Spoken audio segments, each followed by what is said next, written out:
नमस्कार दोस्तों, मैं मंचून सब कुछ लर्न पे आपका स्वागत करता हूं। आज मैं आपको बताऊंगा संधि के बारे में। ठीक है, संधि के बारे में पूरा डिटेल नॉलेज दूंगा आपको मैं। आपको पूरे संधि के बारे में सीखने के लिए ये वीडियो शुरू से लेके लास्ट तक आपको देखना होगा। एक रिक्वेस्ट था, अगर अभी तक आप मेरे चैनल को सब्सक्राइब नहीं किया है तो सब्सक्राइब करें और बेल आइकन को भी प्रेस करें। चलिए शुरू करते हैं। संधि किसे कहते हैं और संधि के बारे में पूरी जानकारी आपको मैं देता हूं। संधि दो वर्णों के मेल से होने वाले विकार को क्या कहते हैं? संधि। दो देश एक दूसरे से समझौता करते हैं, उसको संधि बोलते हैं। दूसरे शब्द में कहें, संधि का समान अर्थ होता है मेल। इनमें दो अक्षर मिलने से तीसरे शब्द का रचना होती है, उसी को हम संधि कहते हैं। सम प्लस तोष को संतोष बोलते हैं। देव प्लस इंद्र को देवेंद्र बोलते हैं। भानु प्लस उदय को भानुदय कहते हैं। ठीक है, संधि विच्छेद उन दोनों को मूल रूप से पृथक कर देने वाली संधि विच्छेद है। ठीक है, अब संधि के जस्ट अपोजिट उल्टा क्या होता है? संधि विच्छेद। अब संधि में क्या होता है? मेल होता है और एक शब्द दो अक्षर को मिला के एक अक्षर बनाया जाता है, उसको संधि बोलते हैं। और एक अक्षर को तोड़ के दो अक्षर बनाया जाता है, उसे संधि विच्छेद बोलते हैं। ठीक है, हिम प्लस आल्य, हिमालय, यह संधि है। अत्यधिक को हम तोड़ते हैं अति प्लस अधिक, यह संधि विच्छेद है। ठीक है, तो संधि आपको पता चल गया, संधि विच्छेद पता चल गया। आगे चलते हैं, अब जान जाते हैं संधि के कितने भेद होते हैं। संधि के तीन भेद होते हैं, स्वर संधि, व्यंजन संधि और विसर्ग संधि। स्वर संधि बारे में जान जाते हैं। स्वर संधि किसे कहते हैं? दो स्वरों से उत्पन्न विकार अथवा रूप परिवर्तन को स्वर संधि कहते हैं। दूसरे शब्द में कहें तो स्वर्ण वर्ण के साथ स्वर्ण वर्ण के मेल से जो विकार उत्पन्न होता है उसे स्वर संधि कहते हैं। ठीक है, जैसे विद्या प्लस अर्थी विद्यार्थी, सूर्य प्लस उदय सूर्योदय, मुनि प्लस इंद्र मुनिंद्र, कवि प्लस ईश्वर कवीश्वर, महा प्लस ईश तो महेश। तो इस तरह के जो संधि होते हैं जिसमें स्वर्ण वर्णों या स्वर्ण अक्षरों का मेल होता है, उससे उत्पन्न विकार को, उसके रूप परिवर्तन को स्वर संधि कहते हैं।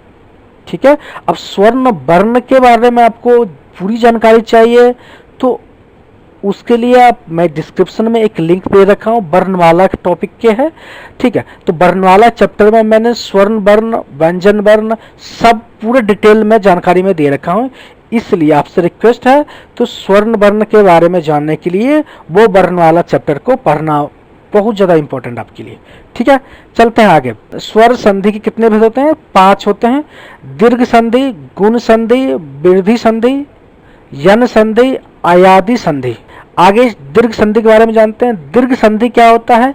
जब दो स्वर्ण हास्य या दीर्घ स्वरों का मेल होता है तो वे दीर्घ स्वर बन जाते हैं, ऐसे दीर्घ स्वर्ण संधि कहते हैं। नियम क्या है इसके? दो स्वर्ण स्वर मिलकर दीर्घ हो जाते हैं यदि आ छोटी ई बड़ी ई ऊ बड़ी ऊ और री के बाद वे ही हाश्व या दीर्घ स्वर आए तो दोनों मिलाकर क्रमशः आ बड़ी ई बड़ा ऊ और री हो जाते हैं। जैसे अ प्लस अ इक्वल टू आ होता है। ठीक है, जैसे कि अन्न प्लस अभाव अन्न भाव, कर्ण प्लस अर्ण क्या आता है? कनार्क। तो इस तरह से अ प्लस आ को आ बनाते हैं, आ प्लस आ को भी आ बनाते हैं।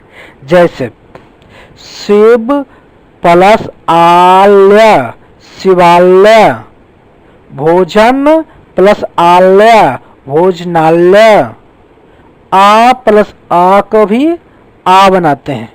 यहाँ पर आप देख सकते हैं अ प्लस अ है, ठीक है, अ प्लस आ है, और तीसरा क्या है, आ प्लस अ है, तो इसका मतलब भी आ ही होता है। जैसे विद्या प्लस अर्थी, विद्यार्थी, ठीक है। लज्जा प्लस अभाव, लज्जाभाव। अब चौथा क्या है इसमें, आ प्लस आ, वो भी मिलके आ ही बनता है, ठीक है। विद्या प्लस आलय, विद्यालय। महा प्लस आस्य, महास्य। तो इस तरह के जो उदाहरण हम दे रखे हैं, ठीक है, इस तरह को हम दीर्घ संधि कहते हैं, ठीक है। अब आ वाला तो आप जान गए, अब ई वाला देख लेते हैं। अब छोटी ई प्लस छोटी ई को बड़ी ई बनाते हैं, उसका है गिरी प्लस इंद्र, गिरीन्द्र। अब छोटी ई प्लस बड़ी ई बराबर बड़ी ई, गिरी प्लस ईश, ग्रीस, ठीक है। और बड़ी ई प्लस छोटी ई तब भी होता है बड़ी ई, मही प्लस इंद्र, महेंद्र। अब बड़ी ई प्लस बड़ी ई तब भी होता है बड़ी ई, तो पृथ्वी प्लस ईर्ष, पृथ्वीश, ठीक है। अब ई के बारे में जान लिया, अब ऊ के बारे में चलते हैं। छोटा ऊ प्लस छोटा ऊ बड़ा ऊ, भानु प्लस उदय, भानुदय। बड़ा ऊ प्लस छोटा ऊ तब भी बड़ा ऊ। स्वभावभू प्लस उदय, स्वभाव्य उदय। री प्लस री को भी री ही बोलते हैं। पितृ प्लस ऋण, पितृण, ठीक है। दो ऋण जब संधि करते हैं तो एक ऋण में कन्वर्ट हो जाते हैं। गुण संधि, गुण संधि क्या होता है, अ आ के साथ ई बड़ी ई का मेल होने पर, ए छोटा ऊ बड़ा ऊ का मेल होने पर, ओ तथा री का मेल होने पर अर हो जाने का नाम गुण संधि है, ठीक है। आ प्लस छोटी ई इजकल टू ए, तो देव प्लस इंद्र इजकल टू देवेंद्र। अ प्लस बड़ी ई इजकल टू ए, देव प्लस इस इजकल टू देवेश। आ प्लस छोटी इजकल टू ए, महा प्लस इंद्र महेंद्र। आ प्लस छोटी उ इजकल टू ओ, चंद्र प्लस उदय, चंद्रोदय। आ प्लस बड़ा उ तब भी बनाता है ओ, समुद्र प्लस उर्मी, समुद्रुमी। आ प्लस छोटा औ उ इजकल टू ओ, महा प्लस उत्सव, महोत्सव। आ प्लस उ इजकल टू ओ, इजकल टू गंगा प्लस उर्मी, गंगोर्मी। आ प्लस री अर, देव प्लस ऋषि, देवऋषि। आ प्लस री अर, महा प्लस ऋषि, महर्षि। तो इस तरह के जो वाक्य होते हैं गुण संधि कहते हैं। आगे है वृद्धि संधि। अ प्लस ए के मेल से ए बनाते हैं, कैसे, एक प्लस एक, एक एक। अ प्लस ए के मेल से भी ए बनता है, नव प्लस आसूर्य, नागेश्वर। आ प्लस ए के ए, महा प्लस ऐश्वर्य, महेश्वर। सदा प्लस एव, सदैव, ठीक है। अ प्लस ओ को औ बनाते हैं, परम प्लस ओजस्वी, परम ओजस्वी। वन प्लस औषधि, बनौषधि। आ प्लस औ तब भी औ बनता है, परम प्लस औषध, परमौषध। महा प्लस औषधि, महोत्सवी। आ प्लस ओ के बन से और आ प्लस औ लगाते हैं तब औ भी बनता है। उस कंडीशन में क्या होता है, महा प्लस औषध, महौषध। छोटी ई बड़ी ई, छोटा ऊ बड़ा ऊ, या री का मेल यदि असमान स्वर से होता है तो ई बड़ी ई को य, ऊ बड़ा ऊ को व, और री को र हो जाता है तो इसे यन संधि कहते हैं। ई प्लस अ इक्वल टू य, यदि प्लस आपी यद्यपि, ठीक है। ई प्लस आ को या, यदि प्लस आवश्यक अत्यावश्यक, ई प्लस उ को यू,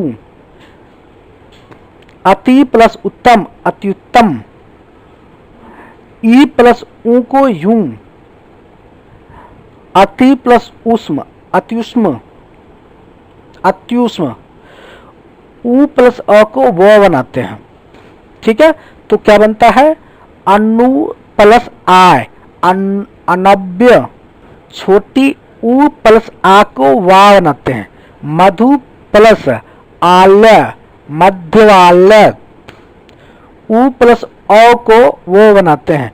गुरु प्लस ओदन गुरुबोधन, औ उ प्लस औ इक्वल टू बौ, वो को गुरु प्लस औतार्य गुरु गौरवादार्य, ई उ प्लस ई को वी बनाते हैं वी। अनु प्लस इत आविंत, उ प्लस ए को बे बनाते हैं। अनु प्लस एसन अन्वेषण, री को देख लेते हैं, री प्लस आ को रा बनाते हैं। पितृ प्लस आदेश पित्रादेश। तो इस तरह के जो संधि होते हैं वो संधि क्या होता है, यन संधि के अंतर्गत आते हैं।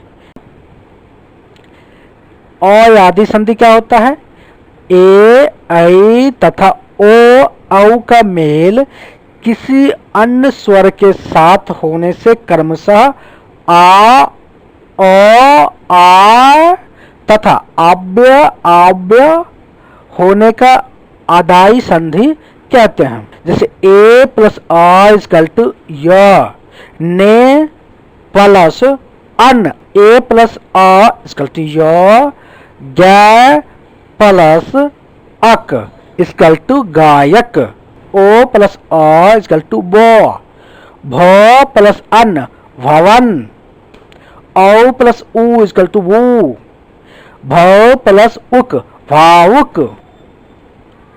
व्यंजन संधि के बारे में जानते हैं। अब व्यंजन संधि किसे कहते हैं, व्यंजन से स्वर्ण अथवा व्यंजन के मेल से उत्पन्न विकार को व्यंजन संधि कहते हैं, ठीक है। व्यंजन स्वर्ण क्या होता है इसके बारे में भी मैं डिस्क्रिप्शन में लिंक दे रखा हूं। वर्णमाला के दूसरे चैप्टर में आप जाओगे तो उसमें स्वर्ण वर्ण व्यंजन वर्ण के बारे में डिटेल जानकारी दिया हुआ है। रिक्वेस्ट है आपसे कि वो भी वीडियो जरूर देखें।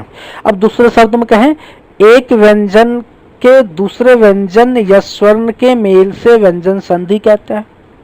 जैसे दिक प्लस अंबर दिगंबर, अभि प्लस शेख अभिषेक, दिक प्लस गज दिग्गज, जगत प्लस इस जगदीश। इस तरह के जो संधि होते हैं उसे व्यंजन संधि कहते हैं। कुछ नियम है इस प्रकार, यदि म के बाद कोई व्यंजन वर्ण आए तो उसे म का अनस्वर हो जाता है या वह बदलने वाले वर्ग के पंचम वर्ण में भी बदल जाता है। जैसे अहम प्लस कार अहंकार, पम प्लस चम पंचम, ठीक है। सम प्लस गम संगम, ठीक है। दूसरा नियम क्या है, यदि त द के बाद ल रहे तो त द ल में बदल जाते हैं और न के बाद ल रहे तो नाम अनुनासिक के बाद ल हो जाता है, ठीक है। जैसे उत प्लस लास उल्लास, महा प्लस लाभ महालाभ, ठीक है। तो इस तरह से चेंज होते हैं, ठीक है। आगे चलते हैं, इसके और भी नियम है वो हमें जान जाते हैं। तीसरा नियम क्या है, किसी वर्ग के पहले वर्ण क च ट त प का मेल किसी स्वर या वर्ग के तीसरे चौथे वर्ण या र ल व में से किसी वर्ण से हो तो वर्ण का पहला वर्ण स्वर ही तीसरे वर्ण में परिवर्तन हो जाता है। ठीक है, जैसे दिक प्लस गज दिग्गज। ठीक है, षष्ठ प्लस आनन्न षष्ठानन्न। ठीक है, इसमें क्या होता है, दिग प्लस गज में क्या, दिग्गज वर्ण के तीसरे वर्ण से संधि। षष्ठ प्लस आनंद षष्ठानंद किसी स्वर्ण से संधि। षष्ठ प्लस रिपु सृष्टपु र से संधि। चौथा नियम क्या है, यदि क च ट त प के बाद न या म आए तो क च ट प अपने वर्ण के पंचम वर्ण में बदल जाते हैं। जैसे वाक्य प्लस मा वाड्यमा, अप प्लस मैं अपमा, षष्ठ प्लस मार्ग सन्न मार्ग, जगत प्लस नाथ जगन्नाथ, उत प्लस नति उन्नति, सट प्लस मास सन्नमास। इस तरह से। ठीक है, आगे चलते हैं, इसके और भी नियम है उसके बारे में जानते हैं।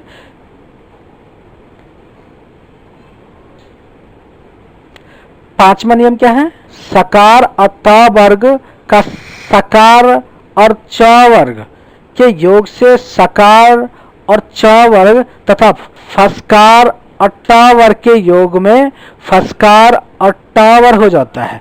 जैसे सट प्लस स को रमस्व प्लस सेते राम सेस्ते, ट प्लस च सत प्लस चित। ठीक है, सचित। ता प्लस छ का करें महत्व जो छात्र महचित छात्र। ता प्लस न जोड़े तो महत्व प्लस नकार महन्नकार। सट प्लस ता द्रस प्लस ता दृष्टा। ता प्लस ता क्या होगा, ये बहुत प्लस टिक्टिव ब्रिटिव। ठीक है, इस तरह से आप जोड़ के बना सकते हैं। ठीक है, अब छठा नियम क्या है, यदि वर्णों के अंतिम वर्ण को छोड़ शेष वर्णों के बाद ह आए तो ह पूर्ण वर्ण के वर्ण का चतुर्थ वर्ण हो जाता है और ह के पूर्व वाला वर्ण अपने वर्ण का तृतीय वर्ण हो जाता है। जैसे उत प्लस हत उत्तध, उत प्लस हार उत्तधार, वाक प्लस हरी बाघगिरी। इस तरह से आप बना सकते हैं। ठीक है, आगे चलते हैं। आगे कौन से नियम है, सातवां नियम पे चलते हैं। सातवां नियम, स्वर्ण के साथ छ का मेल होने पर छ के स्थान पर चछ हो जाता है। परि प्लस छेद परिच्छेद, साला प्लस छन्नन साला छन्नन, आ प्लस छंदन आछंदन। ठीक है, इस प्रकार से। आठवां नियम क्या है, ता या द का मेल च या छ से होने पर ता या द के स्थान पर च हो जाता है। च या झ से होने पर ज, ट या ठ से होने पर ट, या ड या ढ से होने पर ड, या ल होने पर ल हो जाते हैं। जैसे जगत प्लस छाया जग छाया, उत प्लस चारण उच्चारण, सत प्लस जन सज्जन, तत् प्लस लीन तत्लीन। इस तरह से। ठीक है, आगे चलते हैं नौवां नियम पे। ठीक है, नौवां नियम कौन सा है देख लेते हैं।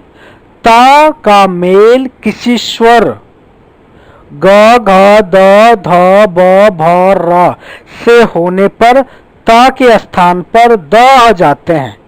जैसे सत त है इसमें, इच्छा सदिच्छा द हो गया। ठीक है, जगत जड़ इस जगदीश, तत् प्लस रूप तत्रूप, भगवत प्लस भक्ति, भगवत भक्ति। ठीक है, इस तरह से आप कर सकते हैं चेंज। ठीक है, 10वां नियम क्या है? त या द का मेल से से होने पर त या द के स्थान पर च और स के स्थान पर छ हो जाता है। जैसे उत प्लस श्वास, उच्छ्वास। सत्य प्लस शास्त्र, सछात्र। इस तरह से आप। ठीक है, 11वां नियम क्या कहता है? त तथा द का मेल ह से होने पर त या द के स्थान पर द और ह के स्थान पर घ हो जाता है। ठीक है, पद प्लस हति, पद्धति। उत प्लस हार, उद्धार। ठीक है, पद्धति और उद्धार, इसमें जो दो स्थान हुआ द प्लस ह को मिलने से क्या हो गया? ध हो जाता है। ठीक है, आप इस प्रकार इसमें चेंज कर सकते हैं। 12वां नियम क्या है? म का क से म तक किसी वर्ण से मेल होने पर म के स्थान पर उस वर्ण वाले वर्ग का 5वां वर्ण हो जाएगा। जैसे सम प्लस तुष्ट, संतुष्ट। ठीक है, 5वां वर्ण क्या हो? न है तो न हो गया। ठीक है, सम प्लस योग, संयोग। ठीक है, इस प्रकार से। ठीक है, नियम समझ गए आप? आगे चलते हैं। आगे क्या है? आगे नेक्स्ट चैप्टर क्या है? नेक्स्ट चैप्टर पे विसर्ग संधि। इससे पहले मैंने आपको बता दिया स्वर्ग संधि, फिर व्यंजन संधि, उसके नियम। अब चलते हैं विसर्ग संधि पे। ठीक है, विसर्ग संधि किसे कहते हैं?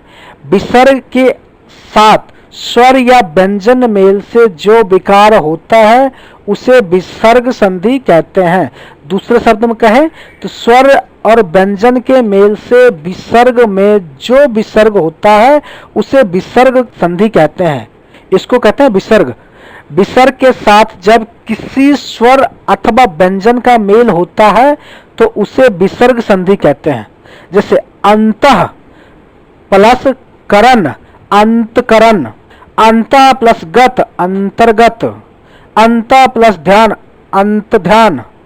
अंतः प्लस राष्ट्रीय, अंतरराष्ट्रीय। ठीक है, इसको विसर्ग बोलते हैं। इस तरह के जो संधि होते हैं वो विसर्ग संधि कहलाते हैं। चलिए विसर्ग संधि के नियमों पे चलते हैं। ठीक है, पहला नियम क्या है? यदि विसर्ग से पहले अ आए, ठीक है, विसर्ग से पहले अ आए और उसके बाद वर्ग का तृतीय, चतुर्थ या पंचम वर्ग आए या य र ल व ह रहे तो विसर्ग का उ हो जाता है और उ पूर्ववर्ती अ से मिलकर गुण संधि द्वारा अ हो जाता है। ठीक है, जैसे मनः प्लस रथ, मनोरथ। सरा प्लस ज, सरोज। मनः प्लस भाव, मनोभाव। ठीक है, दूसरा नियम क्या है? यदि विसर्ग के पहले ई या उ आए और विसर्ग के बाद का वर्ण क ख प फ हो तो विसर्ग श में बदल जाता है। जैसे नी प्लस कपट, निष्कपट। नी प्लस फल, निष्फल। नी प्लस पाप, निष्पाप। तीसरा नियम, विसर्ग से पूर्व अ, आ तथा बाद में क, ख या प, फ हो तो कोई परिवर्तन नहीं होता। जैसे प्रातः प्लस काल, प्रातः काल। पया प्लस पान, पान। अंतः प्लस करण, अंतःकरण। अंत प्लस पुर, अंतपुर। ठीक है, आप देखेंगे यहाँ पे कोई परिवर्तन नहीं हो रहा है। ठीक है, चौथा नियम क्या है? ई उ के बाद विसर्ग हो और उनके बाद र आए तो ई उ का ई उ हो जाता है, विसर्ग लुप्त हो जाएगा। ठीक है, नी प्लस रब, नी रब। नी प्लस रस, नी रस। नी प्लस रोग, नी रोग। दू प्लस राज, दुराज, विसर्ग लुप्त हो गया और छोटी ई बड़ी में ट्रांसफर हो गया, अब छोटा ऊ बड़ा ऊ में ट्रांसफर हो गया। यदि विसर्ग के पहले आ और आ को छोड़कर कोई दूसरा स्वर आए और विसर्ग के बाद कोई स्वर हो या किसी वर्ग का तृतीय, चतुर्थ, पंचम वर्ग हो या य, र, ल, व हो तो विसर्ग के स्थान में र हो जाता है। जैसे नी प्लस उपाय, निरूपा, नी प्लस झर, निर्झर, नी प्लस जल, निर्जल, नी प्लस धन, निर्धन। यदि विसर्ग के बाद च, छ, स हो तो विसर्ग स, ट, ठ, स हो तो स और त, थ, स हो तो स हो जाता है। जैसे नी प्लस च, निश्चय, नी प्लस छ, निश्चल, नी प्लस तार, निस्तार, नी प्लस सार, निस्सार। इस तरह से आप बदल सकते हैं। सातवां नियम क्या है? यदि विसर्ग के आगे पीछे अ हो तो पहला अ और विसर्ग मिलाकर अ हो जाता है और विसर्ग के बाद वाले अ का लोप होता है तथा उसके स्थान लुप्तकार का चिन्ह सह लगा दिया जाता है। जैसे प्रथम प्लस अध्याय, प्रमोध्याय, मनः प्लस अभिलाषित, मनसभिलाषित, यश प्लस अभिलाषित, यशाभिलाषी। ठीक है, इस प्रकार से आप चेंज कर सकते हैं, संधि कर सकते हैं। विसर्ग से पहले आ को छोड़कर किसी अन्य स्वर के होने पर और विसर्ग के बाद र रहने पर विसर्ग लुप्त हो जाता है और यदि उससे पहले ह्रस्व स्वर हो तो वह दीर्घ हो जाता है। जैसे नी प्लस रस, नीरस, नी प्लस रोग, निरोग। आगे चलते हैं, 8 नियम हो गए, लास्ट नियम पे चलते हैं। 9वां नियम क्या है? विसर्ग के बाद स, स और स होने पर या तो विसर्ग यथावत रहता है या उससे आने वाले वर्ण हो जाता है। जैसे नी प्लस संदेह, निसंदेह अथवा निसंदेह, नी प्लस सहाय, निसहाय अथवा निस्सहाय। इस तरह से आप परिवर्तन कर सकते हैं। ये संधि का लास्ट नियम था, विसर्ग संधि का भी लास्ट नियम था। यहाँ पे संधि खत्म हो गया है। ठीक है, अगर ये वीडियो आपको अच्छा लगा तो इसे लाइक और शेयर जरूर करें। संधि के बारे में यदि आपका कोई भी सवाल हो या सुझाव हो तो उसे आप नीचे कमेंट बॉक्स में जरूर लिखें। आपके कमेंट का इंतजार है। ये वीडियो देखने के लिए आपको धन्यवाद। Thank you.